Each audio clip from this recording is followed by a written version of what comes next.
여보!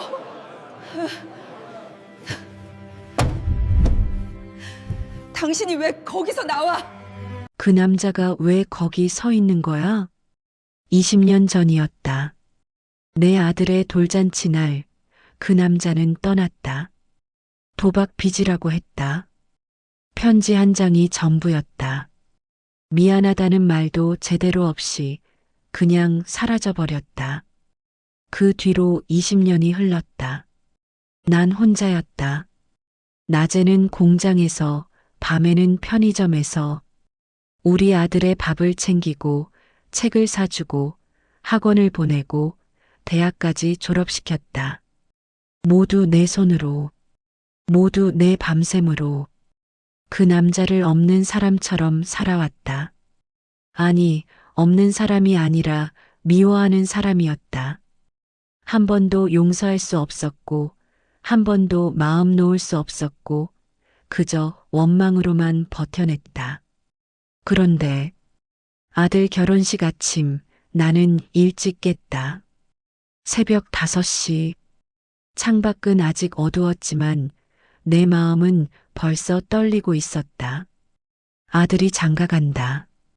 우리 아들이, 그 작고 까맣던 아이가 어느새 신랑이 돼서 신부를 맞이할 시간이 코앞이다. 할머니가 되려나? 하는 생각도 스쳐 지나갔다. 손주를 안을 날도 멀지 않은 걸까? 나는 천천히 일어나 앉았다. 침대 옆에 흰 한복이 조용히 걸려 있었다. 어제 받아온 한복. 손수 맞춘 건 아니지만 사온 거라도 이날만은 옷이 내 몸이 되는 기분이었다. 20년. 나 혼자 지탱해온 인생에서 이날만은 우리 아들 곁에서 가장 곱게 보여야 한다고 생각했다. 거울 앞에 섰다. 이제 8살 많아진 이 얼굴. 팔자주름, 미간의 깊은 금. 이 모든 게 뭐였나? 내 원망의 흔적이다. 손가락으로 얼굴을 어루만졌다. 아들의 돌잔치가 떠올랐다. 그날의 기억이 너무나 생생했다. 마치 어제 일인 것처럼. 그 남자가 떠난 날, 우리 아들의 돌잔치 날이었다. 아, 이게 뭐 하는 짓이야. 즉, 나는 거울 앞에서 중얼거렸다. 기억이 선명해지면서 감정이 다시 솟아올랐다. 그날의 생생한 감정이 마치 오늘의 일처럼 가슴을 짓눌렀다. 돌잔치를 위해 나는 얼마나 준비했던가. 시어머니와 친정어머니, 친정아버지, 그리고 친구들까지 모두 참석하기로 했다. 아들의 첫 돌을 이렇게까지 성대하게 챙기고 싶었다. 그 남자도 그걸 알았을 텐데. 그날따라 그 남자는 새벽부터 집을 나갔고 돌잔치 당일 돌아오지 않았다. 처음엔 늦는 줄 알았다. 그 남자가 항상 그랬으니까. 약속 시간은커녕 밥 시간도 맞추지 못하고 나타나는 남자였다. 하지만 이건 좀 달랐다. 뭔가 큰 문제가 있다는 걸 느낄 수 있었다. 시간이 흘렀다. 오후 2시, 손님들이 도착하기 시작했다. 나는 계속 문을 봤다. 혹시 그 남자가 나타날까봐. 하지만 그런 일은 없었다. 오후 3시, 예식장에서 예식을 진행하자고 했다. 나는 그들을 기다렸다. 정말로 혼자 아들의 첫 돌을 챙겨야 하는 건가?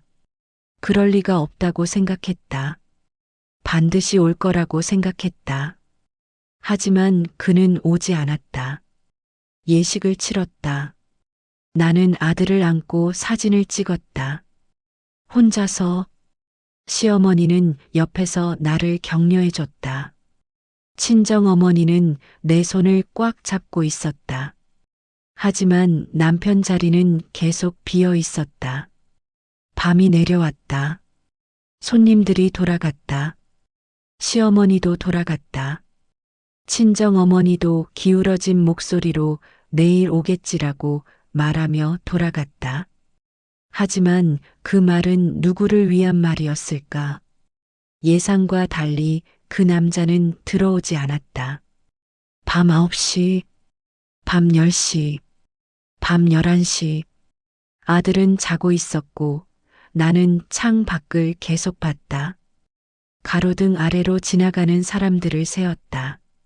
누군가 들어오는 소리가 나면 벌떡 일어나 확인했다. 하지만 계속 빈 밤거리만 돌아왔다. 밤 11시까지도 들어오지 않았다.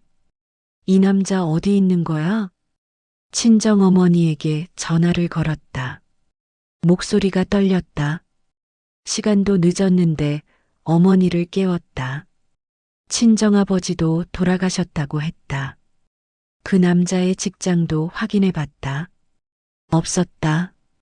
야간 근무? 그럼 직장에 연락했어야 한다. 하지만 아무도 그 남자를 본 적이 없었다. 고향 집도 없었다. 친정어머니가 친척들을 통해 확인해 줬다. 어디에도 없었다. 동창들도 본 지 한두 달은 되었다고 했다. 그럼 어디 있는 거야? 두근거리는 심장, 식은땀. 뭔가 크게 잘못됐다는 예감이 들었다. 혹시 사고가 난 건 아닐까? 시내 도로 교통사고가 났다고 뉴스에서 나왔는데 혹시 그게 그 남자는 아닐까? 병원에 입원한 건 아닐까? 기억이 나지 않는 상태로 어딘가에 있는 건 아닐까? 경찰에 신고할 생각까지 했다. 하지만 24시간이 지나지 않았다고 했다. 아직 신고 대상이 아니라고 했다. 그런데 사흘 뒤에 편지가 도착했다. 배송기사가 가져다 준 봉투. 그 안에 들어있던 편지 한 장. 편지 봉투를 열 때의 손떨림이 아직도 생생하다. 마음 한 구석에서는 설마 하면서도 또 다른 한 구석에서는 다 알고 있었다.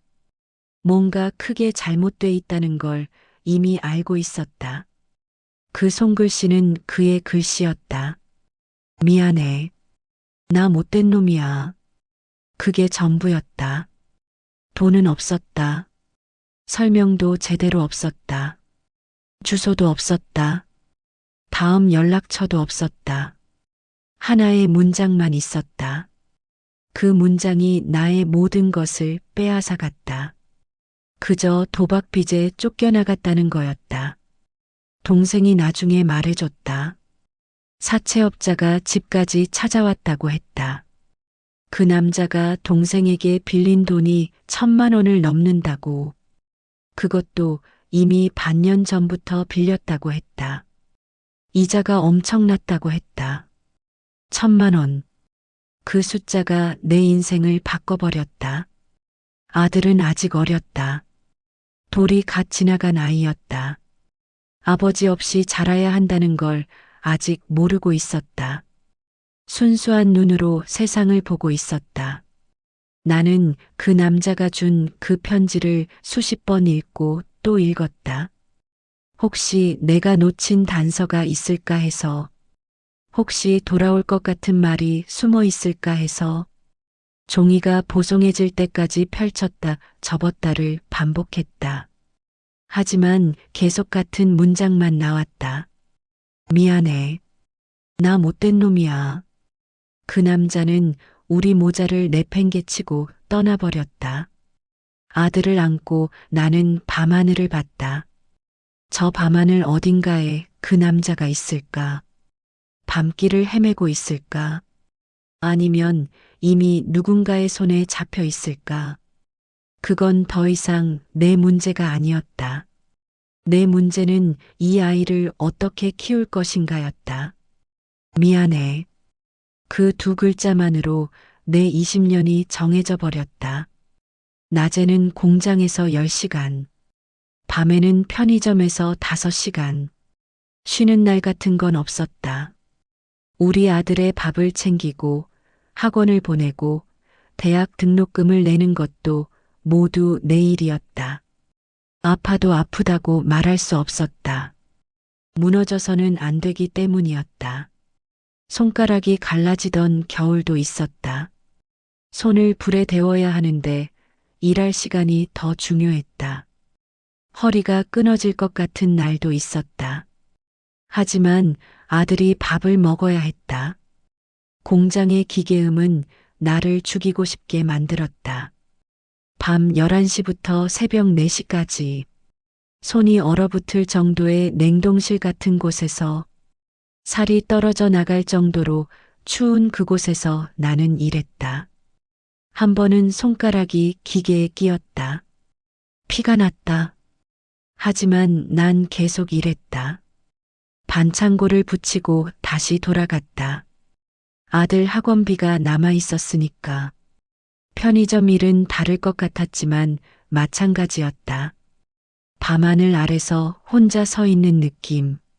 손님도 거의 없는 밤 편의점에서 나는 스스로 나를 버텨냈다. 간식도 사 먹지 않았다. 그 돈도 아들 것이어야 했다. 어떤 밤에는 아들이 자는 옆에서 몰래 울었다. 들키지 않으려고 입술을 깨물며 울었다. 아들이 깨면 안 됐다. 아들 앞에서 나는 항상 강해야 했다. 이 아이는 아버지가 없는 게 내 탓이 아니라는 걸 어떻게 설득해야 할까? 아버지가 나쁜 놈이라는 걸 어떻게 받아들이게 할까? 그런 생각들이 밤새 내 머리를 맴돌았다. 고등학교 1학년 때 아들이 물었다. 엄마, 아버지는 정말 안 와? 그 질문이 내 심장을 찢어놨다. 응, 아버지는 못 와. 하지만 그건 아버지가 너를 사랑하지 않아서가 아니야. 아버지의 사정이 있는 거야.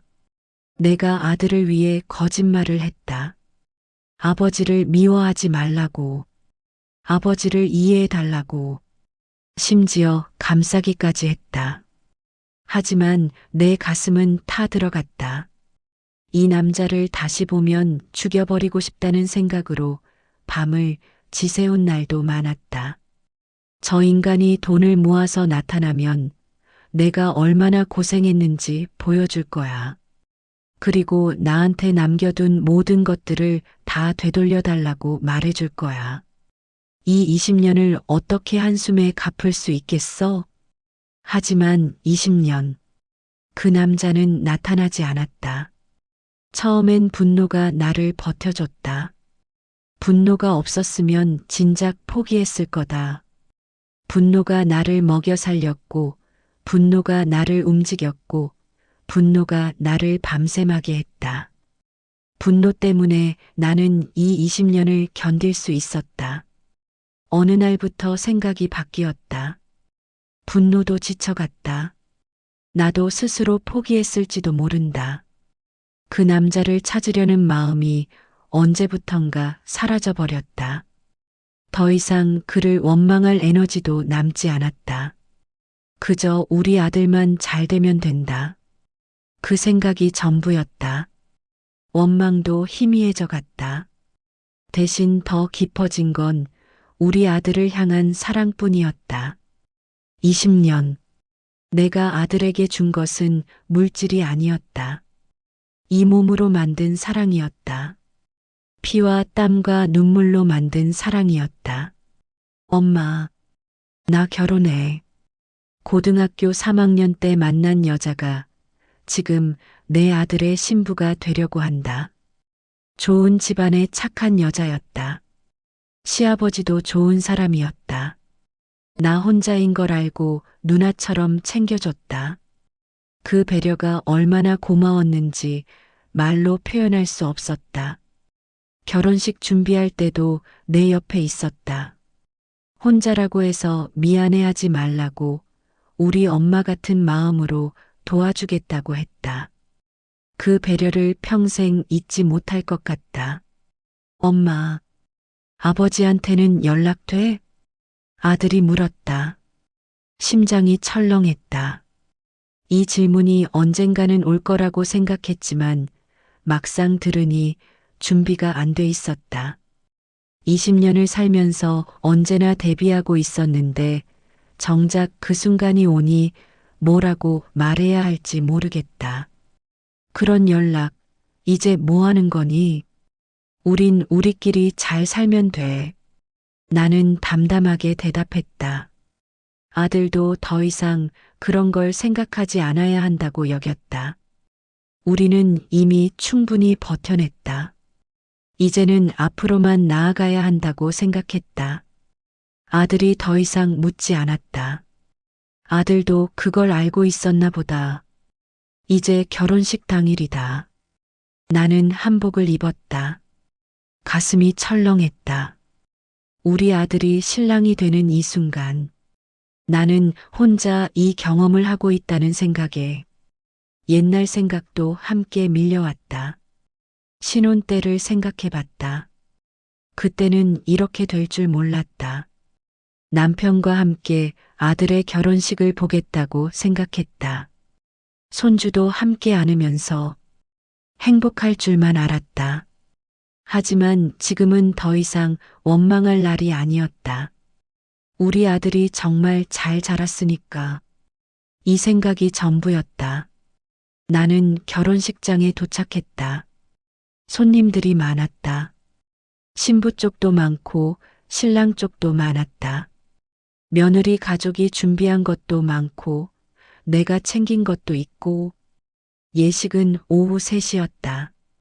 나는 화장실을 다녀오고 물 한 잔을 마시려고 로비 한 구석으로 향했다. 가슴을 진정시키고 싶었다. 한복 속에서 흘러내리는 땀. 가슴이 철렁거리는 것 같은 착각. 결혼식장의 밝은 조명도 나에겐 너무 자극적이었다. 우리 아들이 신랑이 된다는 사실이 아직도 믿기지 않았다. 로비는 잠깐 조용했다. 예식을 기다리는 사람들, 돌아다니는 스태프들. 하지만 나는 그들의 소음이 들리지 않았다. 그곳에 큰 창이 있었다. 주차장이 훤히 보이는 창. 나는 무의식적으로 창 너머를 봤다. 그리고 멈췄다. 모든 생각이 종료되는 듯했다. 세상이 한순간 멈춘 것처럼 느껴졌다. 숨이 턱 멎었다. 주차장 구석. 주차 요원 복장. 하얀 반팔 셔츠. 저 모자. 저건 사람인가? 내 눈이 뭔가를 놓치고 있는 건 아닐까? 피로에 눈이 놀아간 건 아닐까? 20년을 버텨낸 끝에 내가 무언가를 환각으로 보고 있는 건 아닐까? 눈을 크게 떴다. 다시 봤다. 주차장 구석의 남자는 여전히 거기 있었다. 20년 만에 그 얼굴을 봤다. 아니, 얼굴이 아니었다. 거리가 너무 멀었다. 정확히 보이지 않았다. 하지만 저 굽은 등, 저 흰머리, 저 손등으로 땀을 닦는 그 손, 그 손이 내 손을 쥐던 손이다. 신혼집에서 밤새 손잡고 있던 손, 아들이 태어났을 때 함께 기뻐하며 잡던 손, 돌잔치 준비를 하면서 자꾸 잡고 싶던 손, 내 다리에서 힘이 빠졌다. 왼손이 창틀을 잡지 않았으면 넘어졌을 것이다. 가슴이 철렁 내려앉았다. 20년 만에 느껴보는 그 감정. 분노인지 충격인지 연민인지 그리움인지 알 수 없는 그 감정이 한 번에 밀려왔다. 몸이 떨렸다. 창틀에 손을 짚었다. 이건 환상일까? 내 눈이 놀라고 있는 걸까? 20년을 버텨낸 끝에 나는 이제 무언가를 잘못 보고 있는 건 아닐까? 하지만 아니었다. 저 사람은 분명 그 남자다. 20년이 흘렀어도 그 남자를 알아보는 것은 순간이었다. 내 심장이 20년을 뛰어넘는 순간, 모든 원망과 분노와 눈물이 한꺼번에 밀려오는 순간, 창문이 흐릿해졌다. 내 눈에 눈물이 맺혀 있었다. 내가 혼자인 줄 알았다. 내가 혼자인 줄 알았다. 20년을 혼자 버텨냈다고 생각했다. 그런데 저 남자도 혼자였다는 건가? 주차장에서 본 그 모습, 그 처량한 모습이 자꾸만 떠올랐다. 나는 로비에 몸을 기대고만 있었다. 화장실이 필요한 게 아니었다. 그저 견디기 위해, 가슴이 철렁거리는 감정을 누르기 위해 20년의 분노, 원망, 그리움이 한순간에 엉켜버렸다. 사람들이 계속 로비를 지나쳤다. 신부의 친척들, 신랑의 직장 동료들, 아들의 친구들, 모두가 웃고 있었다. 하지만 나는 웃을 수가 없었다. 그 남자가 도대체 왜 도박을 했으면 처음부터 나타나지 말아야 하는 거 아닌가? 당당하게 돈을 모아서 아들 앞에 나타나야 하는 거 아닌가? 왜 저렇게 초라하게, 왜 주차 요원 같은 일을 하는 거지? 혹시 내가 뭔가 다른 걸 모르고 있는 건 아닐까? 엄마, 아들이 나를 찾고 있었다. 어디 있었어? 예식이 5분 뒤에 시작된대. 나는 고개를 들었다. 얼굴에 웃음을 그어 넣어야 했다. 응, 화장실 다녀왔어. 아들을 보니 여전히 우리 아들이었다. 신랑 복장을 입었어도 내 아들이었다. 그 눈동자, 그 목소리. 이 아이는 누구 닮은 걸까? 아버지의 눈을 닮았네. 그 까만 눈. 엄마, 괜찮아? 아들이 내 손을 잡았다. 내 손이 떨렸다. 아들은 그걸 느꼈을까? 응, 엄마가 뭘 걱정해. 우리 아들이 신랑이 되는 날인데 엄마가 멀쩡하지. 나는 억지로 웃음을 지었다. 하지만 그 웃음이 얼마나 깨져 있는지 아들도 알 거였다. 예식이 시작되었다. 신부가 입장했다. 예쁜 신부였다. 하늘하늘한 웨딩드레스에 흰 베일. 신발이 반짝거렸다. 결혼식장의 조명에 드레스가 반짝반짝 빛났다. 아들의 얼굴도 밝았다. 신부를 보는 아들의 표정. 그 표정이 얼마나 사랑에 가득한지 나는 알고 있었다. 내 눈에서 눈물이 흘렀다. 이건 원망의 눈물이 아니었다.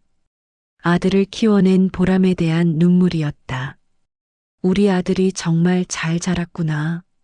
내가 혼자여도 이렇게 좋은 아이로 자라났구나. 신부가 걸어 내려오는 동안 나는 20년을 떠올렸다. 돌잔치 때 혼자였던 그날의 나. 밤샘을 하면서 아들을 바라봤던 그 눈. 아들이 학교에 들어갔을 때 처음으로 아버지를 찾던 그 얼굴. 고등학교 때 친구의 아버지 보고 울던 아들. 하지만 지금 우리 아들은 강했다. 당당했다. 앞으로 나올 신부를 맞이하는 신랑으로, 자신의 인생을 시작하는 한 남자로, 그것이 나의 모든 보상이었다. 예식 중간에 신부가 신랑의 어머니, 즉 나에게 절을 했다. 나는 고개를 받으며 절을 받았다. 그 순간 너무 많은 감정이 몰려왔다. 감사함, 자부심, 그리고 혼자라는 생각. 그 순간 내 눈은 또다시 창 너머로 향했다. 주차장이 보였다. 저 남자가 여전히 거기 서 있었다. 손에 들린 모자를 돌려 잡고 있었다. 마치 뭔가 중요한 장면을 기다리는 것처럼. 내 가슴이 철렁했다. 이 남자가 뭐 하는 거야? 아들을 보려고 온 건가? 예식이 끝났다. 기념사진 촬영이 이어졌다. 나도 사진에 들어갔다. 신랑, 신부, 그리고 신랑의 어머니로. 이 사진이 우리 아들 가정의 영원한 기록이 될 거였다. 그 사진 속에 나는 웃고 있었다. 하지만 내 마음은 로비에 남아 있었다. 창문 밖 주차장에 남아 있었다. 엄마, 사진 여기도 한 장만. 아들이 손을 잡아 식당 쪽으로 끌었다. 하객 맞이를 시작해야 한다고 했다. 맞다. 이제 패백이 있고 하객 맞이가 있고 밤 늦게까지 이 모든 일이 계속될 거였다. 나는 웃어야 했고 절을 해야 했고 축의금을 받아야 했다. 그런데 엄마, 왜? 아들이 다시 나를 봤다. 뭐가? 자꾸 밖을 봐. 뭐 때문이야? 아들의 눈은 정확했다. 20년을 함께 살아온 아들이니까. 아니야. 그냥 날씨 때문에. 거짓말이 자동으로 튀어나왔다. 이 거짓말이 얼마나 힘든지 아들을 봤다. 아들 눈에 뭔가 하나를 더 담아두는 느낌. 우리 아들 축하해. 엄마는 괜찮으니까 가서 신부와 함께 하객 맞이해. 엄마는 잠깐 화장실 다녀올게. 나는 먼저 손을 놨다. 아들의 의심 섞인 눈길을 피하고 싶었다. 나는 다시 로비로 내려갔다. 이번엔 창가에 바짝 붙어 섰다. 아무도 나를 보지 않는 곳에서 그 남자를 찾았다. 주차장 구석에 여전히 있었다. 이제는 손님들의 차를 유도하는 게 아니라 그냥 서 있었다. 한 손으로는 모자를 벗고 있었고 다른 한 손으로는 뭔가를 쥐고 있었다. 휴대폰이었다. 그 남자는 휴대폰을 들었다 놨다를 반복했다. 마치 뭔가 중요한 결심을 앞두고 있는 것처럼, 누군가에게 전화를 걸 생각을 하고 있는 것처럼. 저 남자 뭐 하는 거야? 가슴이 철렁거렸다. 그리고 그 순간 그 남자가 결혼식장 쪽을 봤다. 누군가를 기다리는 것처럼, 아니면 누군가를 찾고 있는 것처럼. 혹시 아들을 보려고 온 건가? 내 가슴이 철렁 내려앉았다. 밤이 깊어갔다. 예식은 계속 이어졌고 나는 하객들 사이에서 웃음을 지으며 절을 했다. 하지만 내 정신은 계속 창을 향해 있었다. 오후 5시, 오후 6시, 오후 7시.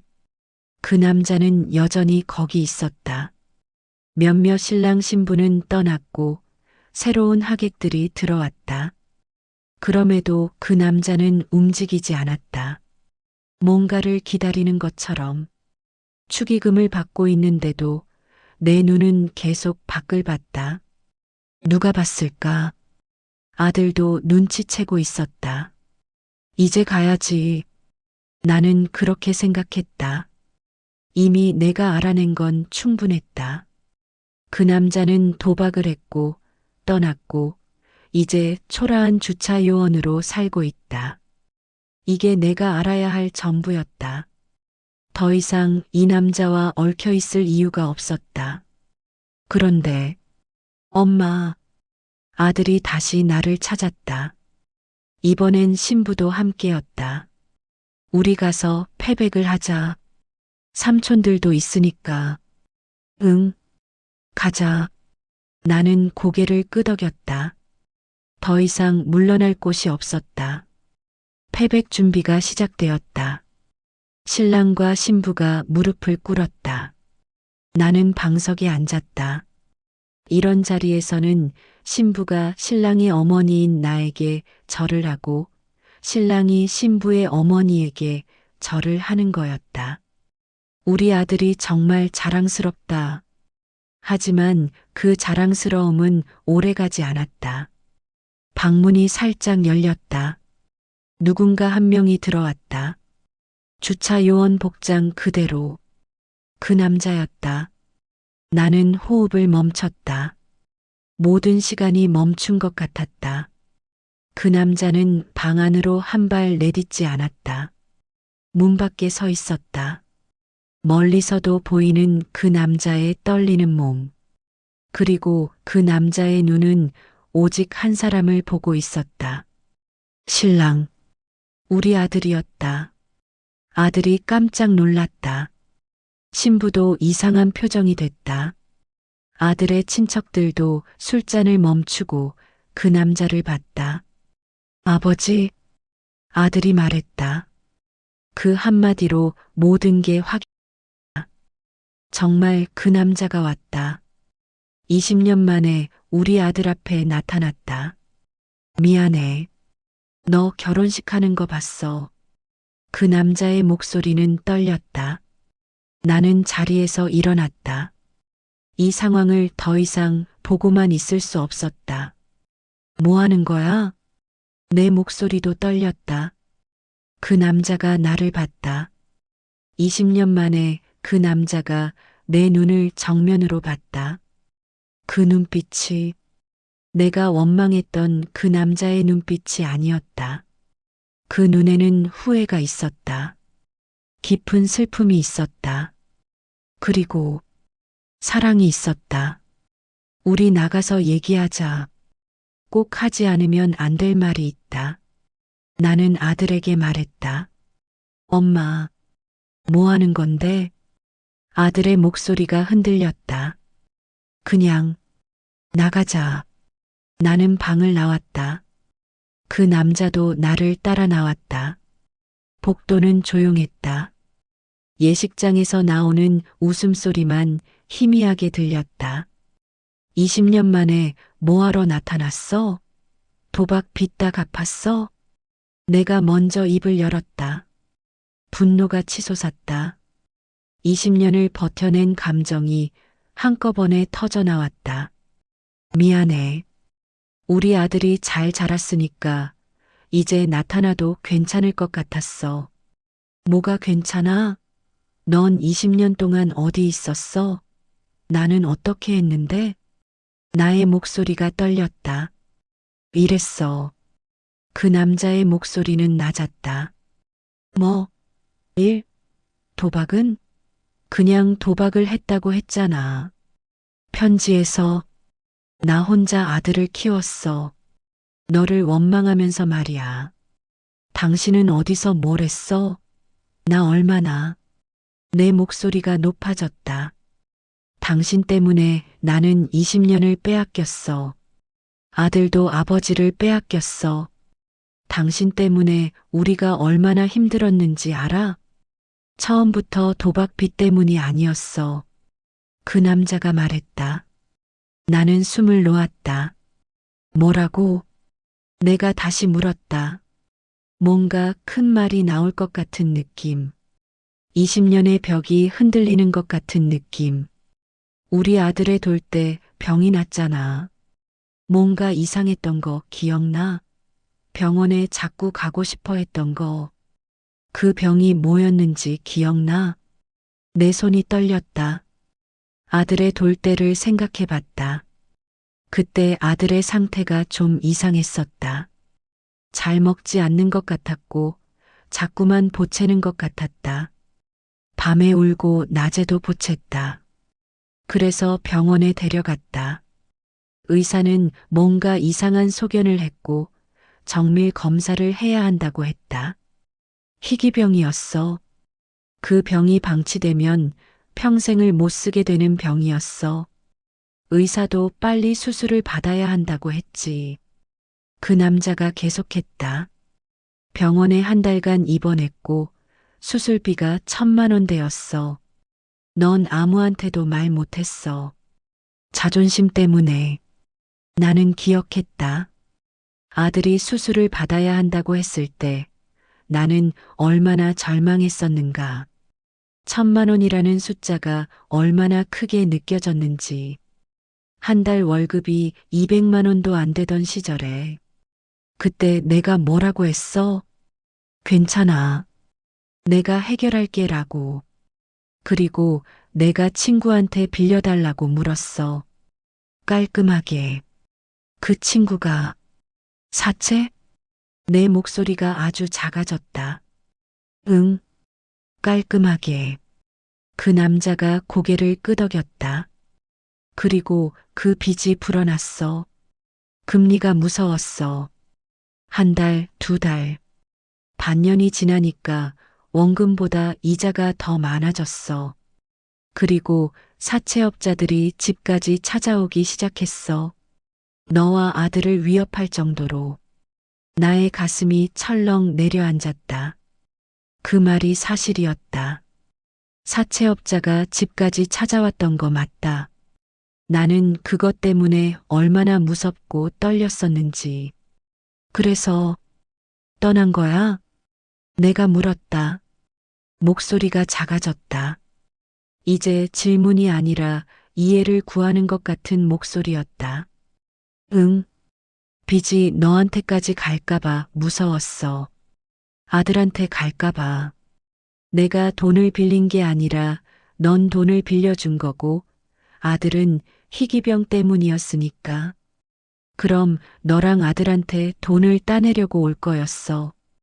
그래서 내가 나간 거야. 혼자 그 빚을 져야 한다고 생각했어. 그리고 혼자 갚아야 한다고 생각했어. 그 남자의 목소리는 계속 떨렸다. 20년. 그 긴 시간 동안 이 남자는 그 빚을 혼자 짊어지고 있었다. 20년 동안 뭐 했어? 돈을 벌어야 했잖아. 내가 물었다. 이제 질책이 아니라 궁금함이었다. 벌었지. 어디서든 일했어.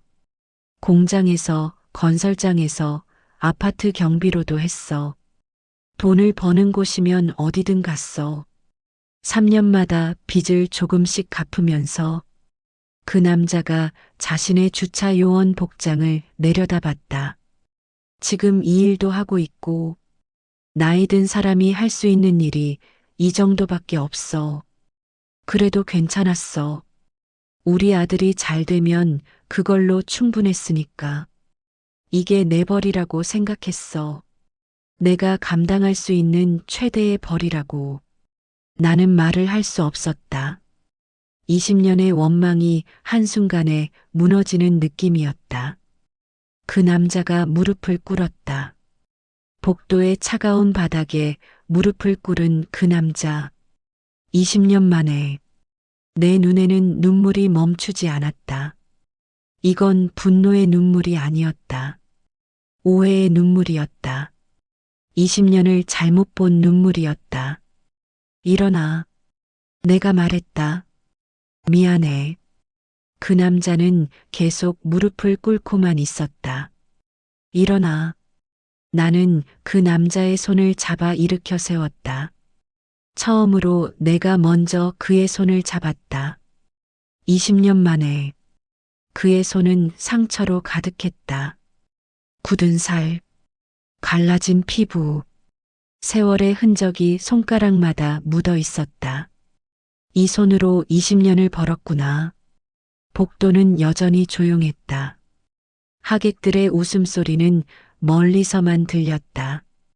우리는 마치 세상 끝에 서 있는 것 같았다. 20년이 압축된 이 복도에서 당신이 그걸 다 알았어? 내가 물었다. 내가 얼마나 고생했는지. 응.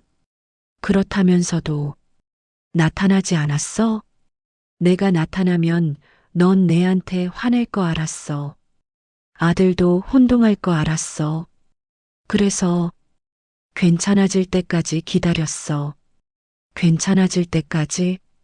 우리 아들이 성인이 되고 자신의 가정을 만들 때까지. 그때가 됐다고 생각했어. 오늘이 우리 아들이 독립적인 인생을 시작하는 날이니까. 그 남자의 목소리는 잔잔했다. 그리고 내가 빚을 모두 갚을 때까지 기다렸어. 내일이면 마지막 빚을 갚아. 이제 난 자유야. 그래서 오늘 왔어. 넌 내가 왜 나타났는지 알아야 해. 내가 도망친 놈이 아니라는 걸. 내가 넘어야 할 벽이 있었다는 걸. 내 가슴이 철렁거렸다. 당신, 정말 20년을 혼자? 응. 돈도 없이? 돈도 없고, 가족도 없고, 그냥 이랬어. 우리 아들 생각하면서 그 남자가 내 손을 잡았다. 처음으로 그가 내 손을 먼저 잡지 않고, 이제야 나는 그의 손을 놨다. 미안해. 정말 미안해. 내가 선택한 길이 맞는지 틀렸는지 모르겠어. 하지만 난 그 길을 갈 수밖에 없었어. 아들이 나 때문에 더 상처받을까봐. 아들이 나 때문에 인생이 망가질까봐. 그래서 그 남자의 목소리가 희미해졌다. 당신 밥은 제대로 챙겨 먹었어? 내가 갑자기 물었다. 응? 밥을 잘 먹었냐고. 그 남자가 웃음을 터뜨렸다. 20년 만의 웃음. 아무도 본 적 없는 그 남자의 웃음. 그 웃음에는 눈물이 맺혀 있었다. 우리 아들 덕분에 밥을 먹었지. 힘들 때마다 우리 아들 생각했어. 학교에서 아들을 봤어. 학교 축제에서도 아들이 친구들과 웃고 있는 모습을 봤어.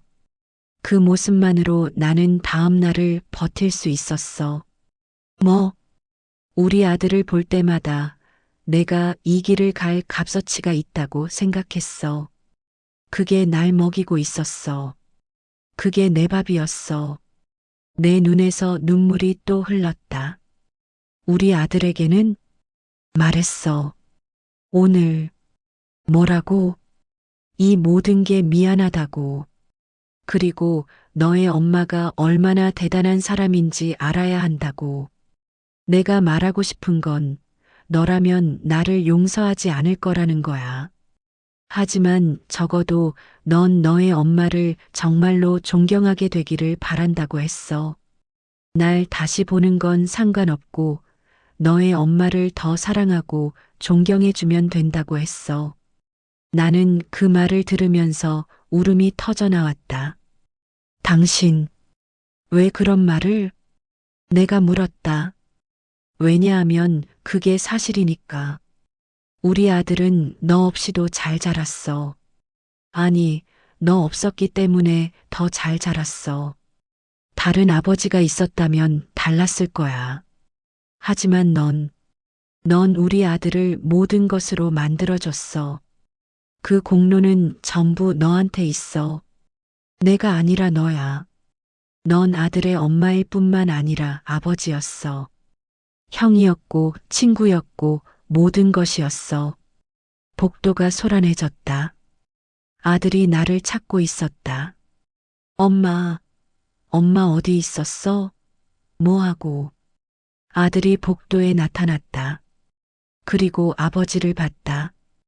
그 순간 아들의 표정이 복잡하게 변했다. 분노도 있었고, 연민도 있었고, 혼란도 있었다. 아버지, 아들이 말했다. 너, 정말 내가 생각했던 그 사람이야? 아들이 나를 봤다. 마치 지금까지 안다고 생각했던 모든 것이 뒤바뀌는 느낌. 엄마, 아버지가 말한 게 맞아? 아버지가 나한테 한 말이 진짜야? 나는 고개를 끄덕였다.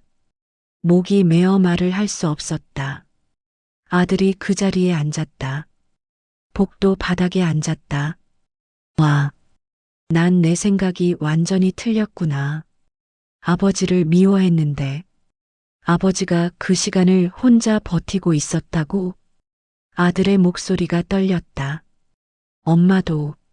엄마는 아버지의 진짜 이유를 모르면서 혼자를 견디고 있었어?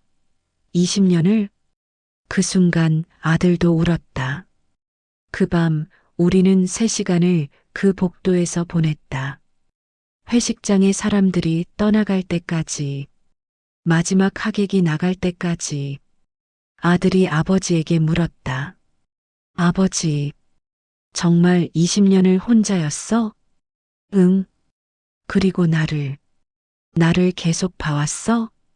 응. 처음에는 거리를 두고 봤어. 학교 앞에서, 그 다음엔 학교 축제에서도, 그리고 대학교는 캠퍼스 밖에서, 멀리서. 그런데 왜 안 들어왔어? 들어가면 넌 내가 도박 중독자 아버지라고 생각할 거잖아. 너한테 그런 오명을 주고 싶지 않았어. 너의 엄마가 충분히 버텼는데 내 빛이 없어서 더 나아질 게 없었어. 그래서 아들이 울음을 터뜨렸다. 아버지, 미안해. 난, 난 아버지를 너무 많이 미워했어. 어린 마음이 아버지에 대한 원망으로 가득했어. 하지만 당신은 뭐가 미안해. 넌 아무것도 못한 거 아니야. 넌 아들로서 충분히 했어. 오히려 넌 지금 충분히 잘 자랐어. 좋은 직장도 있고, 좋은 사람도 만났고, 그리고 엄마, 아들이 나를 봤다. 그 눈에는 미안함과 감사함이 섞여 있었다. 엄마도 지금 행복해. 우리 아들이 잘 됐으니까. 엄마는 이제 충분해. 내가 아들의 손을 잡았다. 엄마는 너 때문에 살아왔어. 너 때문에 밤샘을 했고, 너 때문에 힘들 때도 일어설 수 있었어. 너는 엄마의 전부였어. 그리고 지금도 그래. 이제 다시 예식장으로 돌아가야 했다. 하지만 그 남자는 그렇게 할 수 없었다. 아직 그럴 자격이 없다고 생각했다. 많은 사람들 앞에 나가기엔 20년이 부족했다. 20년을 견디고도 자신감이 없는 남자. 당신은 여기 있어. 나랑 아들이 먼저 들어갈게. 나는 그 남자의 손을 꼭 잡았다. 나중에 우리 또 만나. 알겠지? 응. 그 남자는 그 자리에 멈춰 섰다. 20년을 버텨낸 남자가 이제는 그 자리에서 벗어날 용기가 없었다. 밤이 깊어갔다. 예식은 끝이 났다. 신랑 신부는 떠났고 손님들도 흩어졌다. 결혼식장 로비는 조용해졌다. 나는 다시 창가에 섰다. 주차장은 비어 있었다. 그 남자는 떠나 있었다. 혼자 떠나버렸다. 다시 자신의 삶으로, 자신의 시간으로. 다음 날 아침, 나는 그 남자가 일하는 주차장으로 찾아갔다. 별다른 준비 없이 그냥 가고 싶었다. 그 남자는 같은 복장으로 손님들의 차를 유도하고 있었다. 나는 그 옆에 섰다. 당신이 정말 이 일을 하네. 그 남자가 나를 봤다. 깜짝 놀라는 얼굴이었다. 응, 하고 있어. 충분히 힘들 텐데, 왜? 돈을 버는 게 목표니까. 힘든 건 상관없어. 오히려, 이렇게 열심히 일하다 보면 내가 충분히 하고 있다는 생각이 들어. 아들에게 갚을 수 있는 것 같고, 너에게도 갚을 수 있을 것 같은 생각이 들어. 그 말을 하고 나서 그 남자가 손님의 차를 한 대 유도해 주었다. 나는 그냥 봤다. 20년 만에 보는 그 남자의 모습, 손님들에게 정중하게 인사하는 모습, 날씨에 상관없이 서 있는 모습, 초라했지만 당당했다. 당신 이제 뭐 할 거야? 뭐라고 해야 할까? 계속 일하고 빚을 완전히 갚고 그 다음엔 생각해야지. 나한테는 그 남자가 나를 봤다. 그 눈에는 수많은 감정이 담겨 있었다. 우리 이 일을 천천히 하자. 넌 지금 상처가 많을 거야. 20년을 원망하면서 살았잖아. 그 원망이 갑자기 풀리니까 넌 지금 혼란스러울 거야. 내가 갑자기 나타났을 때의 충격도 있고, 넌 시간이 필요해. 당신은? 난 오래전부터 준비했어. 언젠가는 이 날이 올 거라고 생각했어. 그래서 지금은 편해. 더 이상 감출 게 없으니까. 그 남자의 표정이 잔잔했다. 그리고 뭐, 우리 아들이 잘 되는 거 봤잖아.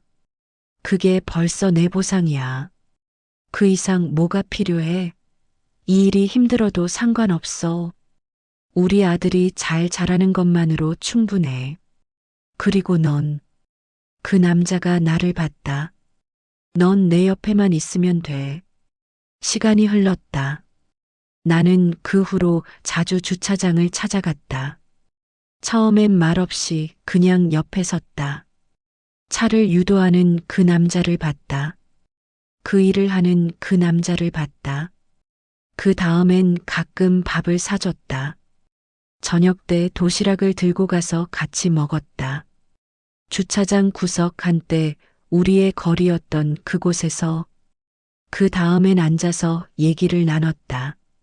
아들 이야기, 과거 이야기, 앞으로의 이야기, 조금씩 조금씩 우리는 다시 대화를 배웠다. 20년 만에 마치 처음 만났던 사람처럼 모든 것이 새로워 보였다. 3개월이 지났다. 그 남자가 나에게 말했다. 빚을 다 갚았어. 내가 물었다. 가슴이 철렁 내려앉았다. 이제 뭐 할 거야? 이제 우리 다시 시작할까? 내 가슴이 철렁했다. 다시? 응. 이번엔 차근차근, 천천히, 서로를 다시 알아가면서 20년이라는 시간이 우리를 얼마나 멀게 했는지 알았으니까. 이번엔 그 시간을 따라잡고 싶어. 당신이 원한다면, 나도 원하고 넌? 나도. 당신이 계속 내 곁에 있어줬으면 좋겠어. 지금 우리는 작은 카페에서 만난다. 매주 금요일 오후 2시 우리의 이야기를 나누는 시간. 놓친 20년을 채우는 시간. 아들은 우리를 자주 본다. 엄마 아버지. 지금이라도 만나는 게 정말 다행이야. 아버지도 고마워. 엄마를 위해 20년을 견뎌줘서 엄마는 나를 위해 20년을 견뎌줬고 아들이 웃었다. 하지만 우리는 웃지 못했다. 우리는 울었다. 20년이라는 시간이 결국엔 우리를 다시 만나게 해줬다는 생각에 그것도 모자라 우리의 사랑이 더 깊어졌다는 생각에 나는 지금도 가끔 생각한다. 만약 그 남자가 떠나지 않았다면? 만약 내가 혼자가 아니었다면? 만약 우리가 함께 그 시간을 견뎠다면? 하지만 그건 과거다. 중요한 건 지금이다. 그 남자가 내 옆에 앉아 있고, 우리는 여전히 살아 있고, 우리 아들은 행복하고, 손주도 있다. 20년의 벽이 무너지고, 우리는 다시 만났다. 이것이 우리가 배운 것이다. 사랑은 시간을 이기는 것이 아니다. 사랑은 시간을 견디는 거다. 그리고 그 시간이 쌓여서 깊어진 사랑이 되는 거다. 누군가는 우리를 봤을 때 도박 중독자 남편과 버텨낸 아내로만 볼 거다.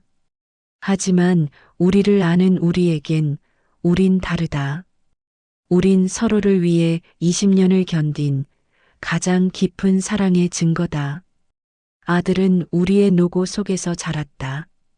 엄마의 희생 속에서, 아버지의 침묵 속에서 그 둘 다 우리 아들을 위한 사랑이었다. 결말이 아니라 시작이다. 지금이 우리의 진짜 시작이다. 20년을 견딘 우리가 이제 남은 인생을 함께 쓸 차례다. 모든 것이 결국 제자리로 돌아간다. 우리도 제자리로 돌아왔다. 오늘의 이야기는 어떠셨나요? 여러분이라면 이 어머니와 아버지의 20년을 단 한 번이라도 용서할 수 있으셨을까요? 댓글로 여러분의 소중한 생각을 들려주세요. 그리고 오늘도 인생 티타임과 함께 따뜻한 하루 보내시길 바랍니다. 구독과 좋아요, 알림 설정도 잊지 말아주세요. 오늘도 행복한 하루 되세요.